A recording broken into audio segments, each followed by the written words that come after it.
Donc on a testé Minecraft sur Gear VR, donc avec un Galaxy S6 et le casque de réalité virtuelle de Samsung, qui est aussi compatible avec le S7.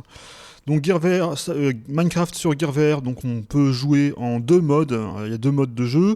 Le premier, il est assez classique. Il s'agit tout simplement de jouer à Minecraft sur un écran géant dans une pièce, c'est-à-dire ce qu'on a un peu dans l'application Netflix, notamment sur Gear VR, qui fonctionne un peu sur le même principe. Mais bien sûr, le plus intéressant, c'est le mode immersif où on se retrouve vraiment en 3D dans l'univers de Minecraft. Alors on va se déplacer avec une manette Bluetooth qui est indispensable, on ne peut pas utiliser uniquement le casque, puisque forcément il n'y a pas de contrôleur de mouvement sur le Gear VR, il faut une manette Bluetooth. Donc on va pouvoir se déplacer, soit utiliser uniquement le stick pour se déplacer et la tête pour tourner à gauche ou à droite, ou soit utiliser les deux sticks pour se déplacer et tourner, et la tête servira uniquement à regarder autour de soi. L'expérience est assez intéressante et assez proche de ce qu'on connaît de Minecraft, mais il y a quand même quelques petites différences. Notamment, ce qu'on a remarqué, c'est qu'il était impossible alors à moins qu'on n'ait pas assez bien regardé, on n'a pas trouvé le moyen de courir dans la version VR, alors qu'on peut courir quand on joue en mode Minecraft sur un écran, c'est-à-dire en activant le stick, en allant 2 fois en avant sur le stick, mais on peut pas le faire ça dans la version VR. Et on a trouvé aussi les sauts qui étaient assez lents, et donc ça c'était un petit peu déroutant. L'expérience est plutôt sympathique, on a notamment des sensations de vertige un petit peu dans les environnements assez élevés de Minecraft, hein. On connaît toutes les falaises et toutes les montagnes qu'on peut croiser dans l'univers du jeu. Mais la distance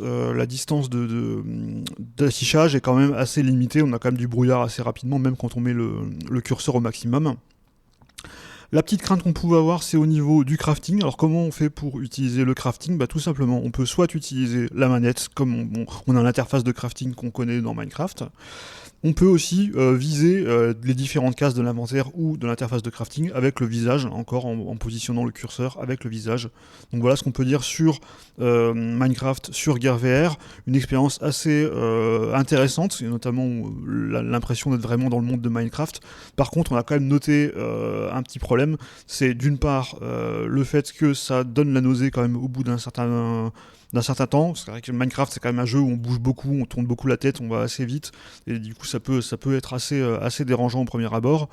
Et l'autre point faible qu'on a noté, c'est lié à la chauffe et à l'autonomie du Samsung Galaxy S6 qu'on a utilisé pour le test. C'est-à-dire que d'une part la batterie descend quand même assez vite, en peut-être une petite heure de jeu, on avait quand même perdu 40% de batterie, donc c'est quand même pas rien.